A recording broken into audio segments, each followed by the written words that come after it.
आपका स्वागत है माई स्टडी क्लासेस पर। आप स्वस्थ होंगे, मस्त होंगे और अच्छे से स्टडी कर रहे होंगे। आज हम पढ़ेंगे उत्तल दर्पण द्वारा बने प्रतिबिंब की आकृति, स्थिर तथा अपेक्षिक आकार को देखेंगे। और वीडियो को लाइक शेयर सब्सक्राइब कर दिए मेरे प्यारे दोस्त। चलते हैं अब पढ़ने। चलिए अब पढ़ते हैं। अवतल दर्पण द्वारा बने प्रतिबिंब की आकृति, स्थिर तथा अपेक्षिक आकार को देखते हैं। पहले हम इसी प्रकार एक ग्राफ को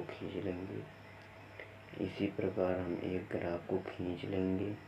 पहले हम क्रमशः कितने क्रमशः 1 2 बिंब की स्थिति जैसे अनंत पर अनंत तथा दर्पण के ध्रुव P के बीच प्रतिबिंब की स्थिति को खींचेंगे। प्रतिबिंब का आकार प्रतिबिंब की प्रकृति अनंत पर बनेगा, अनंत तथा दर्पण के ध्रुव P के बीच बनेगा। फोकस पर दर्पण के पीछे बनेगा, P तथा F के बीच बनेगा। दर्पण के पीछे अत्यधिक छोटा बिंदु का आकार का छोटा, आभासी तथा सीधा, आभासी तथा सीधा। अब हम चित्र के माध्यम से समझेंगे। कह रहा है किरण आरेख को देखते हैं। किरण आरेख में यह कह रहा है, पहले आप यहाँ पर देखें कि पहला कह रहा है अनंत बिंब की स्थिति को देखते हैं जहाँ पर वस्तु रखी जाती है। कह रहा अनंत मतलब यहाँ से रखी गई वस्तु, इधर रखी है वस्तु। जब वस्तु की प्रतिबिंब नहीं, इधर से आई वस्तु इधर से चली गई और इधर से आई इधर से चली गई, और इसी को हम पीछे लौटा कर देखते हैं तो हमें क्या मिलता है, यफ। जो यहाँ पर देखिए यफ P तथा F के बीच दर्पण के पीछे बनेगा। ये कह रहा है दर्पण के पीछे बनेगा, यहाँ पर बन रहा है, यहीं पर बन रहा था, यहीं पर। अब हम देखेंगे दूसरा कह रहा है अनंत अतः दर्पण के ध्रुव P के बीच बनेगा। अब इसको भी देखते हैं। जब वस्तु अनंत से आती है और टकरा कर वापस लौट जाती है और उसे पीछे दर्शाने पर वह वक्र केंद्र पर मिलती है। अब हम देखेंगे उत्तल दर्पण के उपयोग। उत्तल दर्पण का उपयोग सबसे पहले किसमें किया जाता है? उत्तल दर्पण का उपयोग सामान्यतः वाहनों में किया जाता है। इसमें ड्राइवर अपने पीछे के वाहनों को देख सकते हैं।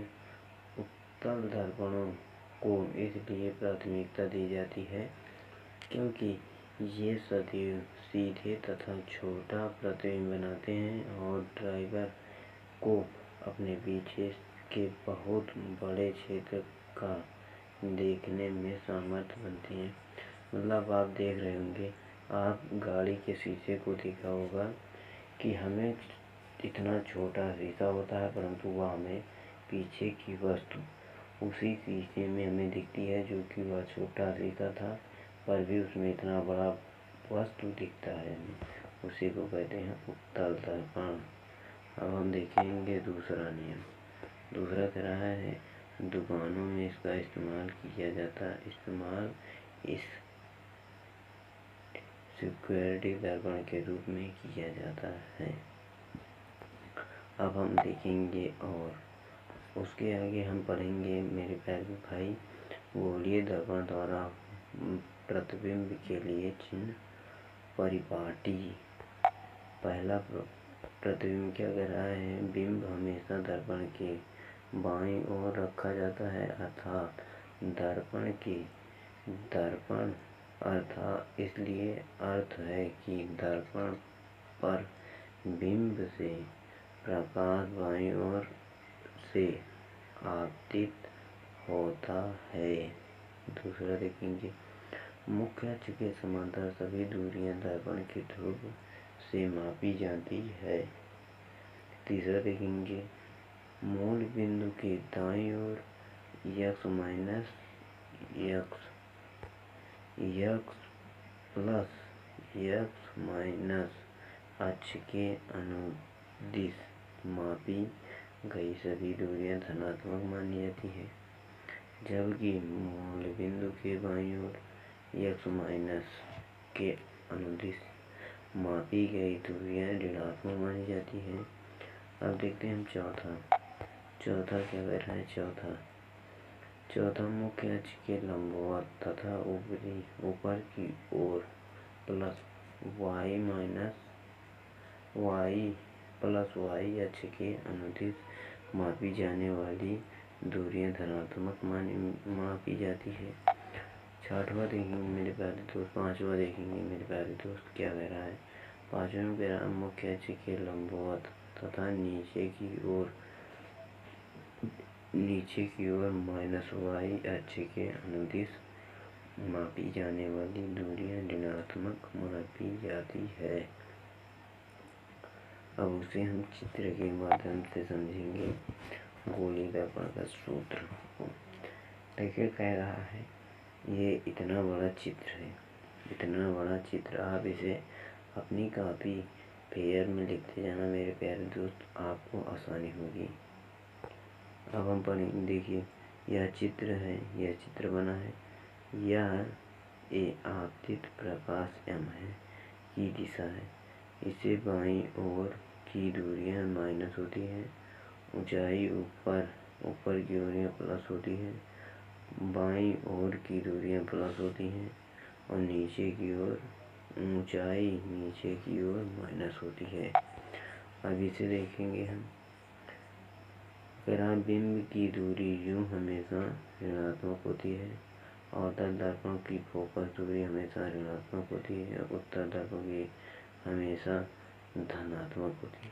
मतलब उत्तल दर्पण की धनात्मक हमेशा धनात्मक होती है मेरे प्यारे दोस्त। उत्तल दर्पण की फोकस दूरी हमेशा धनात्मक होती है। अब हम यह समझेंगे कि दर्पण का सूत्र को देखेंगे और आवर्धन को देखेंगे। पहले इससे पहले देख लिया जाए, इसके बाद खत्म ही है मेरे प्यारे दोस्त। फिर है न्यूमेरिकल। आज हम पढ़ लेते हैं इसको इतना पूरा। इधर हम पढ़ लिए थे, हम पहुँचे थे कहाँ, यहाँ पर। अब देखते हैं दर्पण का सूत्र कह रहा है, दर्पण 1 माइनस भी प्लस 1 अपान भी प्लस 1 अपान यू बराबर 1 अपान एफ। आर क्या है, प्रतिबिंब की दूरी, यू बिंब की दूरी, फोकस दूरी, यह फोकस दूरी है। आवर्धन समझते हैं। आवर्धन क्या है?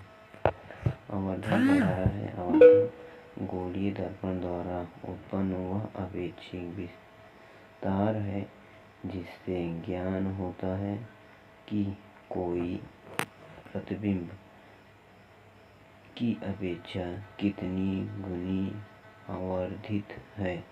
इसे प्रतिबिंब की ऊंचाई तथा बिंब का ऊंचाई के अनुपात रूप में व्यक्त किया जाता है। मेरे प्यारे दोस्त, आवर्धन को भी समझ लिए। अब इसे हम देखते हैं यम आवर्धन है। प्रतिबिंब की ऊंचाई l होता है और बिंब की ऊंचाई h होता है। मतलब प्रतिबिंब की ऊंचाई h अपान h1 होता है और बिंब की ऊंचाई h होता है, hi है। मतलब यम hi ho।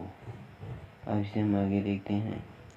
इसे दूसरे कह रहा है यम माइनस भी प्रतिबिंब यू बिंब की ऊंचाई है, जो कि hi ho है। उसी के स्थान पर भाग माइनस भी अपान यू है। अब इसे हम देखेंगे। यम क्या है? यम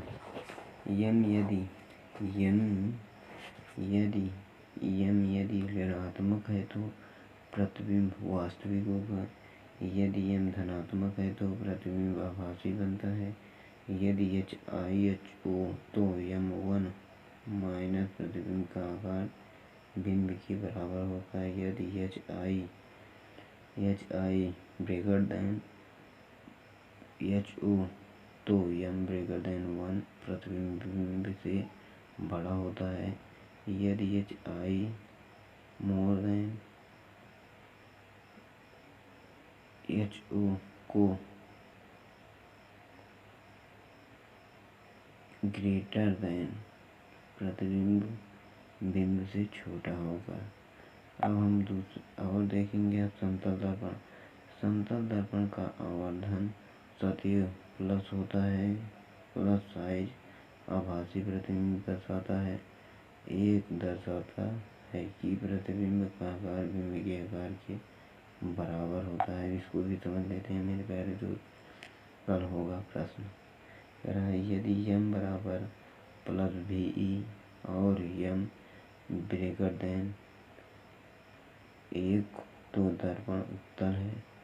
यदि प्लस VE और m स्मॉलर देन तो दर्पण अवतल है। यदि m माइनस VE और तो दर्पण अवतल होगा। थैंक यू मेरे प्यारे दोस्त। आप 15 अगस्त की आपको हार्दिक शुभकामनाएं। आप वीडियो को लाइक शेयर सब्सक्राइब कर दीजिए मेरे प्यारे दोस्त। मिलते हैं अगले सेशन में। Thank you.